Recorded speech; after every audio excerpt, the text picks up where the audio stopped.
Well, I feel like I have questions for you then too, but thank you everyone for being here. Thank you, Sara, Cauleen, I love you, you know that, so this is always fun. I want to take us back to something slightly personal just to kind of ask. I don't know if you remember this, but weren't we both reading the Broken Earth trilogy at the same time, I feel like? Do you remember that? The N.K. Jemisin? Oh, yeah. I actually got to a point where I couldn't keep reading Like the trilogy. Broken Yeah, Earth, yeah. So I don't know if anyone's read this also. I'm trying to. Books? So N.K. Jemisin, Broken Earth trilogy, apocalyptic, another world in the future. Just really intense in terms of where our kind of anthropocenic moment will end up. And I remember we were talking about it, and you said, at that point, if the earth gets to that point, I'm gonna just let them kill me. I'm gonna just die. And I was like in deep prepper mode at that point. Like it was like the pandemic had just started. I was pretty sure that the big quake was gonna come to California. I had a group of friends. We were, I thought I needed to be a prepper. And then me and Cauleen were texting, and I was like, oh, well, damn. I just want to curl up and die. Yeah, and I was like, well, I guess you're right. And I think about that, I don't know, every couple months when something new happens and I get deep into just lurking on social media and all the things. There's two things. One, I'm wondering if you feel like that. Two, how you're feeling in that moment relative to something like that. But also I want to say that what comes out of your art, your film work, all the things you create is way more optimistic than that. So wondering how you feel. You can take that as big or as small, minute, or whatever as you want. We'll start there. But actually, yeah, we'll start there.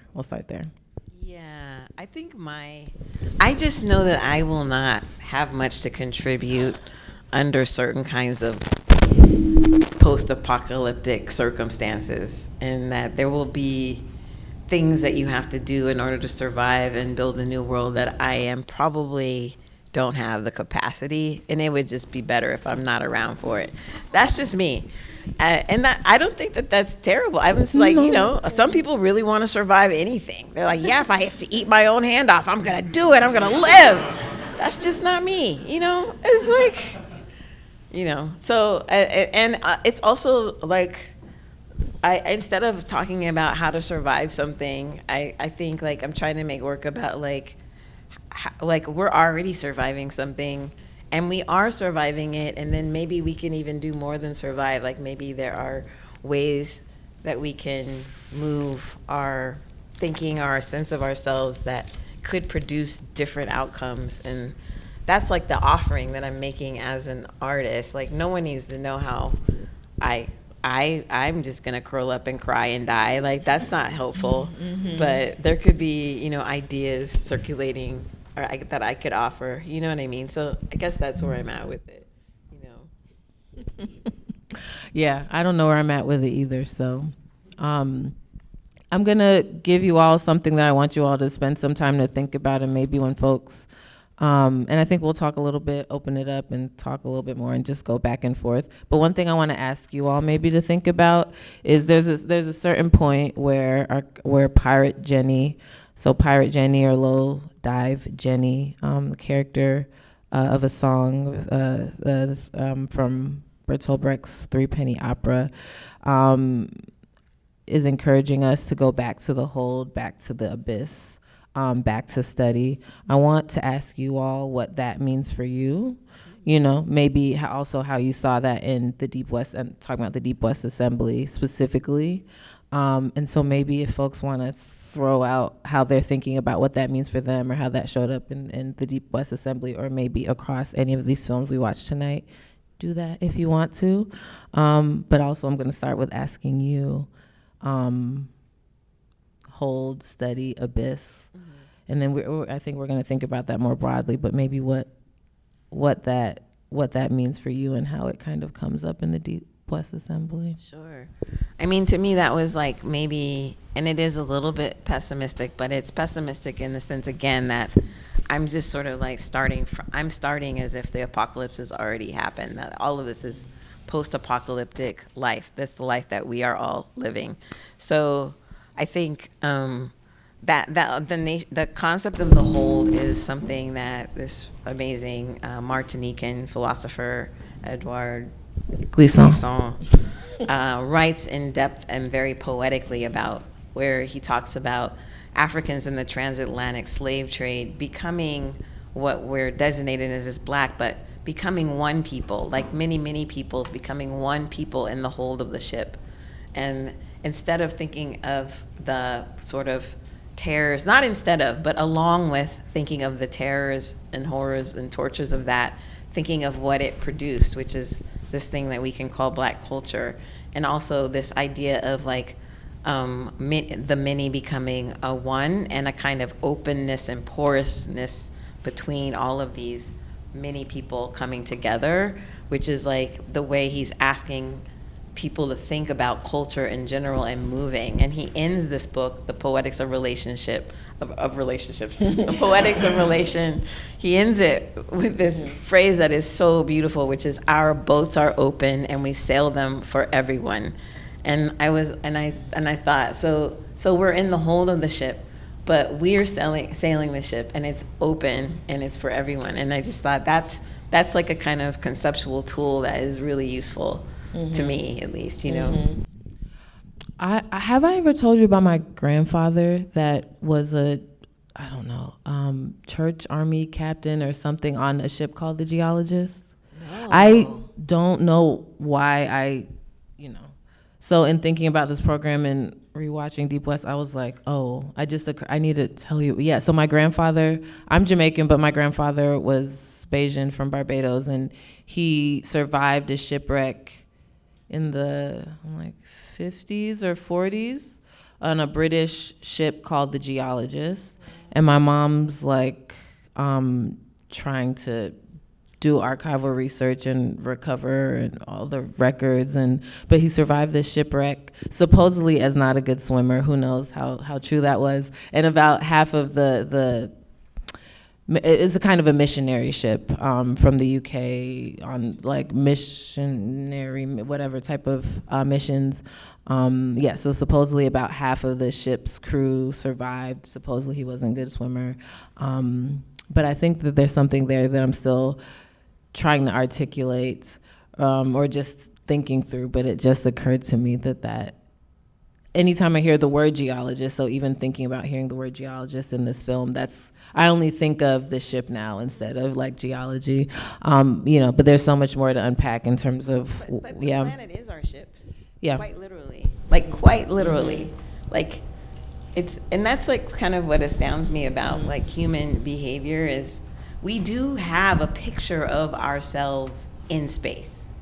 It's about 57 years old now, the first picture taken of the Earth. So we haven't had a lot of time to process this, granted, not even a century, but we can understand that we are this little tiny dot in space, and that this beautiful atmosphere is what keeps us alive. It's not the other way around. We're not saving the planet.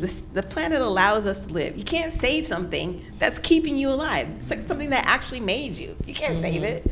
So the way in which we move through even thinking about our environment is so misguided. You know what I mean? This is our ship. So that makes so much sense to me. To call them both the geologists. Yeah. I'm wondering, with the Deep West Assembly, just the depth of citation. There's so many things that you're citing, and just with this, just thinking about study, I'm wondering, just all the reading you're doing, all the things you're researching, all the things that you're in conversation with, how you kind of got to a point where all of these were in dialogue with each other, and that dialogue was being actualized and performed through this character of Pirate Jenny. Yeah. The script of the Deep West Assembly, the last film, and actually even the other two films, My Caldera, which isn't scripted, but its conceptual frame, and then Minds to Caves. It all comes from this, basically this sort of like chapbook, this like journal I was keeping, where I was just aggregating and collecting quotes from the thinkers that were helping me shape the idea, you know? And I just had blocks of like quotes, like page-long quotes that I'm just like copying. And then I found myself kind of arguing with those quotes or trying to connect them and writing that out. And then I realized, oh, this is the script. This is the script, not just for the films, but for all the objects that I want to make and all the other things that I want to make around these ideas. These citations and then my arguments with them are the thing. So I had that text that then I had to figure out how to, you know, and I'm not really an essayist. Like, I couldn't turn all of their quotes into an essay. It's just not the way my mind works. I could just cite them and then argue with them and then maybe connect them. And so I thought, well, what if I create a character who embodies, like, I can't really embody all the voices and claim them, but someone like Pirate Jenny could. And I've just always wanted to use that as a character name, because of, not because of Brecht, but because of Nina Simone. And so that's how the form came through, that I could like allow that character to say everyone's ideas. Like, a lot of times these are direct quotes coming out of the action's mouth. But she can say them as if they're hers, but really as if they're ours, or as if, you know what I mean? Like, she can just carry us through them. So that was kind of, she became the connective tissue. And maybe Panorama stuff. Yes. How did that come about? So I have so many questions for you about the painting in particular, which I'm sure you know quite a bit about. But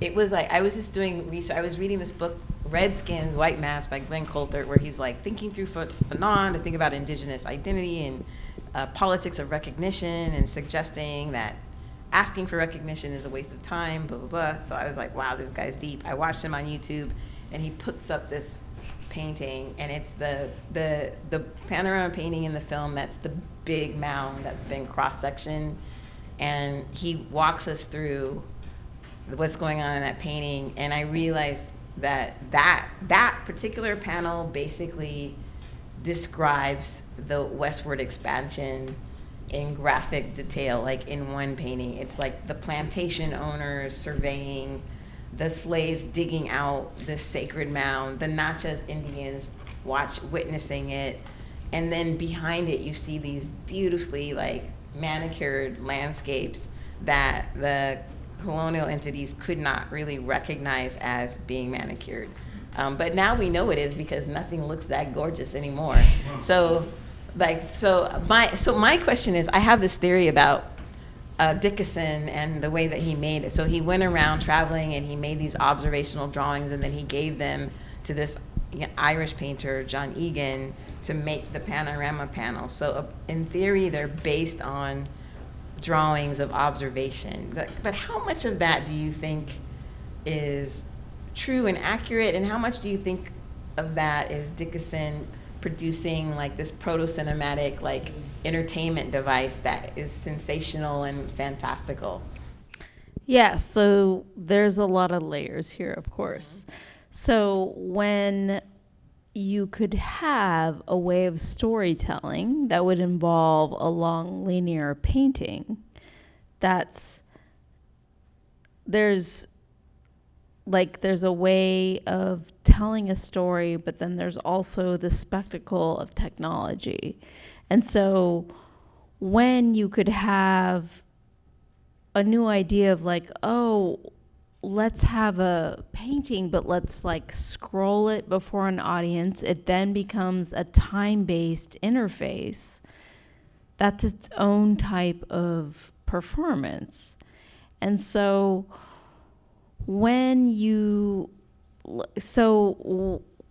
I can't speak for the aims of the producer, but as like also a proto archaeologist, like the way of sharing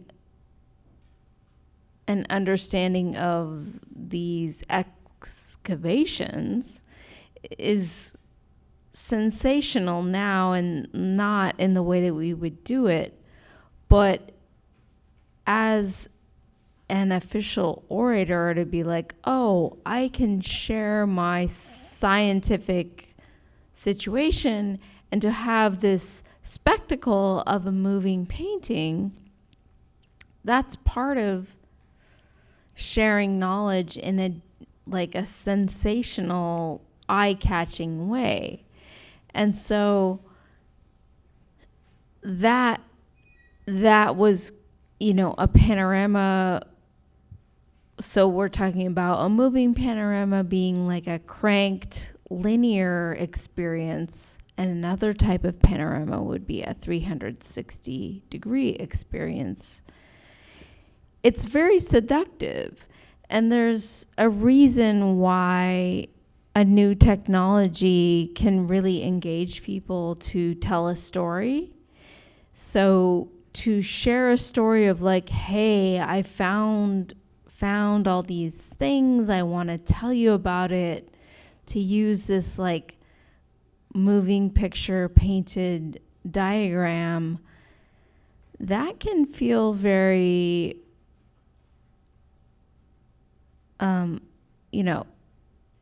like jarring, but also seductive, because the media itself is sharing the story in a new way when there wasn't photography, there wasn't film. And so then that was used to share his, excavations or other types of discoveries, now feels weird, because it's sort of putting a very specific type of authority to a painted record. Yeah, I mean, the context of the painting that's in this film is that it's a 350-foot long, 19-foot high canvas scroll that Dickinson would travel around with, and then like kind of do apparently performances and lectures in front of it with props like dinosaur bones and pottery and skeletons and textiles and whatever he was digging up and carrying around. And each panorama was an occasion for a different kind of performative act in front of it. And these panoramas were often, I believe, about the westward expansion. This is one of the few to survive, and the St. Louis Art Museum restored it, and they wouldn't let me film in front of it, and I did everything they wanted me to. Like, they put me through all these hoops, like, well, you need to get a climate-controlled studio. Got it.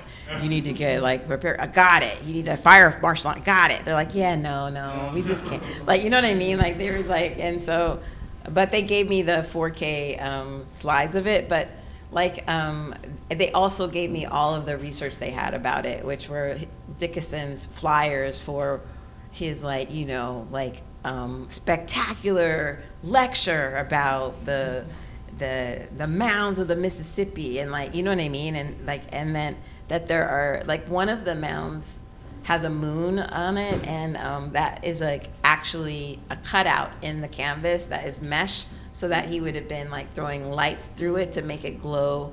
There would have been sound effects. There could have been music. There could have been dancing. And so I'm like, well, this is proto-cinema. This is so in the 1800s you have these scrolls or dioramas. In the 1900s you have movies, and now in the 2000s we have video games, and they're actually all doing the same thing. And this is the 1800s was sort of like the beginning of these disciplines becoming disciplines, but they weren't disciplined. They were undisciplined studies, going around digging up mounds, going around making observational drawings, then making up stories about it all. You know what I mean? All of that it wasn't yet a discipline. It was gentleman, hobbyist, something. I think they were calling it science. I think we might call it something else now, but it was a way of accumulating and acquiring knowledge at the time, as you were saying. And so I think that as a filmmaker, encountering this painting just seemed like a natural, like, you know what I mean? I'm like, oh, this is 1800s cinema, like, you know what I mean? Yeah. Can I ask you a question about was Dickinson himself the performer, or what? I think he was doing the lectures, yes. Okay. But he didn't paint the panorama. Yeah. He hired someone else to do it. Okay. But I saw his Yeah. drawings and his sketches, so you can see in his sketches the elements in all of the panoramas. I'm wondering if anyone thought about the whole study Abyss and would want to talk about that. I don't know what are. Okay. Well, it made me think, first of all, about Cauleen's readingless drawings, and also like the imperative to study, like these are the people we're going to discuss, you know. W? Yeah. Hi. Okay, sorry. It took you a minute. So I was thinking about, because I saw a lot of the same authors, and so I have familiarity through you as like the command to study these people, you know, or sit in the cave with, you know, in the darkness, in the wet. And so for me, the question of, is it a cave or is it a mine for thoughts that we have, for endeavors that we have, begins to be like the generative question here. Is that, or am I sitting at first in discomfort with what takes a lot of time in study, in the abyss, in the hole. Like, and that is the kind of thing that could produce gems, is what I'm like learning from this. And it has to be the right conditions, and that's kind of the sort of thought production that could create the equivalent of crystals of, you know, like the goodness of like the earth and our cultures, or is it extractive? And I also thought about Pirate Jenny reminding me of, I grew up in Southern California, and so I went to Disneyland a lot. And those GE like guided, creepy, like I'm going to show you progress from this company branded like idea of like what is this? It reminded me of like walking through the panorama and everything like that. But then we're undoing it because we're sitting in the space of study, in the abyss, in the cave, instead of the model that it is kind of almost throwing back to, which was like an extractive company that set this up to tell you what happened. You know? So to me, that's kind of some of the things that it was reminding me. Thanks, that's cool. Anyone else? Hi, thanks. I have an answer and then also a question. So I was thinking about the hold and also the back to study, back to the abyss, and like the importance of the unknown in that, and thinking also about how you guys began this conversation, thinking about like, do I curl up and die, or am I trying to like be put in a situation where I have to eat my own hand to survive, like true abjection, right? And I wonder about being changed by circumstances. And that if part of going back to the whole in this moment, or the abyss in this moment, is admitting we can't know how will be changed. And like to the list of, you know, possibilities, I would add the mutiny. Like, why are we also afraid of pushing back, actually? What if we're in the hold only to spring forth by surprise? And I was thinking about, you know, some of the ways that, you know, these ships occupy such a large part of our imagination, and we forget all the mutinies that happened on slave ships and in rebellions, which we classify differently than revolutions only by happenstance. So I think part of me wonders if there's, in the abyss, not just like an unknowing in the sense of retreat in the prepper style, but also an embrace of the ways that we can't know yet how it will be changed, and we might rise to the occasion. And then my question is about indigeneity in the last film. And if I loved having the opportunity to think about extraction, but also, you know, excavation, right, is what we're looking at, and the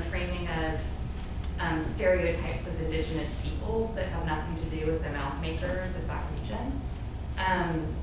What your thoughts were about having this thing that shows the desecration of indigenous sacred lands alongside stereotypes, but also sort of not speaking to indigeneity itself through the characters who are speaking. Well, regarding the way that the indigenous people in the painting are pictured, I did ask a scholar about that, and she said, yeah, no, they're not dressed like the Natchez of the region where those mounds are, but they are totally dressed like, and I can't remember the people that they are representing, which to me suggests that in Dickinson's travels and observational studies, he saw a lot of different kind of people, drew a lot of different kind of people, and then Egan drew the ones that he wanted to draw and inserted them where he wanted to insert them, which is what he's doing a lot with the landscape as well. So I'm not sure if it's about stereotypes so much as misrepresentations, because a lot of the things that they're wearing and whatnot are apparently accurate. They're just not accurate to the people of that region. And so that's not my understanding of what a stereotype is, but maybe we're just using the word differently. And then with regards to how I'm not addressing indigeneity in the film while picturing like indigenous people, but a lot of other people too, including Black people, is part of this westward expansion. I just feel like there's plenty of space and for looking at like indigenous mounds from like any subject position in terms of one's relationship to that. So what I was trying to do with the film was, instead of speak for into the way that maybe a group like New Red Order would use this painting, which they have done, they've made work with the same painting and address it the way they would, which is basically like, we just want it back, period. That's all we want. We want the painting back, we want the land back, we want it back. I'm actually asking, like, I'm looking really closely at the paintings as perhaps like some way, some record of a kind of proposal for the past that still has some use in terms of really, really understanding how we got to this point here. And I just didn't feel the need or obligation whatsoever to kind of like speak for a group of people who can speak for themselves.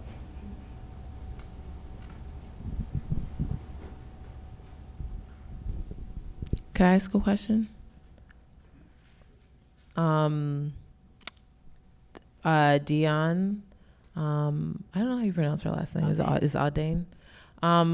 Her background is as a Monstrasian, someone from Montserrat, who you know, I have one side of my family are from Montserrat, but there's just levels of symbolism when we're thinking about volcanoes, because in '95, Montserrat had this, I mean, it's a super, super small island, and it had a volcano erupt. And I just think that's really interesting that she's yeah. Oh, really? That's on her website. It's like the first thing on her. Maybe she thought I knew. Yeah, man. Maybe she thought that's why I cast her, but I was wondering the same thing. I mean, she's a great performer, but it's but it's such an interesting coincidence. Do folks have questions or comments they want? I just want to echo the thing that you started us off with when you were doing your introduction, which is like, I really enjoyed the assemblage of the films and the progression through them. But to like pick up on something that you drew out in the final film, which is the distinction between method and discipline, and the sort of call to really, I don't know, to make those distinct. I just kind of want to hear you talk about Mike Caldera and the technique there, and like the kind of methods that you were working through in that piece in particular, because it felt like of all of the pieces, while I felt it on a level, like I felt like I could benefit from hearing you talk about what you did. Okay, cool. But before I answer that, can I just say one more thing about Dion, which is that we were recording a lot of like voiceover for this, like the script. I made her read basically the whole little document that I wrote, and then as we're recording it, I'm just scratching things out. and then handing it back to her, and then she's like, no, I'm reading that. No, this is important. So she actually really fought for a lot of language that does end up in the film that I was gonna cut, because she was like, how does this make sense without this? How do I get here? Like, just as an actor, she's like, I need this and this and this to get to here. And I'm really grateful to her for that, for like fighting for like the material, and when I was willing to give up on it. But about I just wanted to put that out there, because I didn't mean to be so flippant about her being from a volcano island, because I think it actually did make her fight for things. But the process for making that film, so it was COVID, you know, and like a lot of artists, I'm just like on TikTok watching the volcano in Iceland go off. And I'm just like, this is it. This is everything. Just more volcanoes. And I'm just downloading and copying these videos with no objective. And then I realized, well, I can't really use these videos. This is someone's material. But what if I can do something? What if I can push this material through a process so that it becomes something else entirely? And so I experimented with this idea of like, how would I print these videos like into an analog form? And there's this technique that you can use, which is you can, you know, in After Effects, you can just push a sequence through, and the frames, you can separate the frames, and then we took each frame and put it in a particular grid that lined up with 35 millimeter clear celluloid. We taped it onto sheets of paper and put it in, fan fed it into a laser printer, and it printed into each frame, and that's how and then you re-splice it together. And it's a ridiculous process that I tested out, and then I hired 2 young animators from CalArts to do for me, and like literally for 2 weeks they're in my studio like, why are we doing this? Like, there are so many, like literally they were just like, we're doing this because you're paying us, but can we help you? Like, there are so many better ways to do this.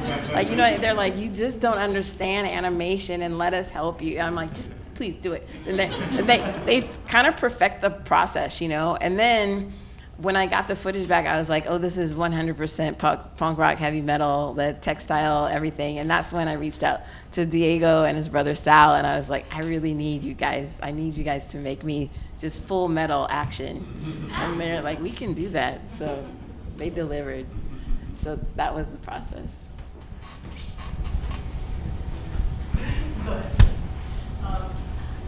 I was just wondering if you could speak a little bit to use of sign language again. Oh, you want to know what about it? Yeah, well, just, yeah. Thoughts and Well, what are your thoughts? Oh, I have stuff. I mean, the accessibility, obviously, but I think for me, just being able to see the expressiveness of these interpreters and in tandem with the song, I think was just really beautiful. I don't know if you had. Yeah. Well, so halfway through making the film, writing film, shooting the film, my partner Aaron was like, have you heard this song? And he plays for me this song.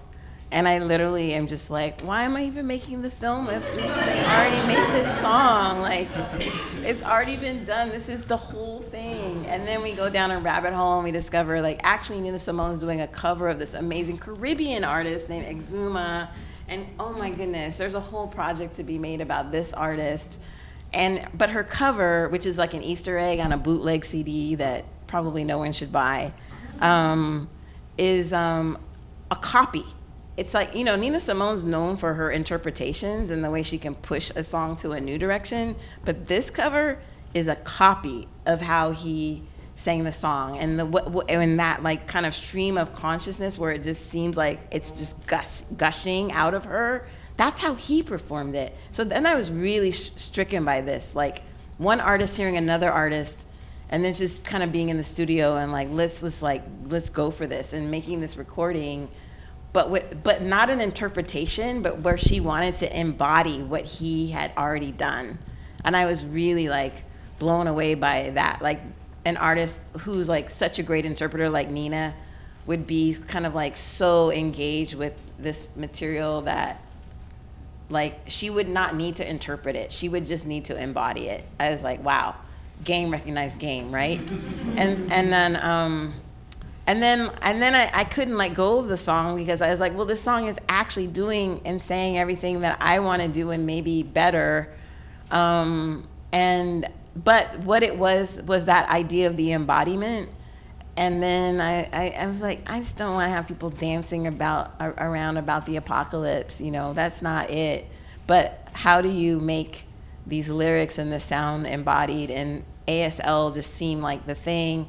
Now, please know, I don't speak ASL or I don't sign.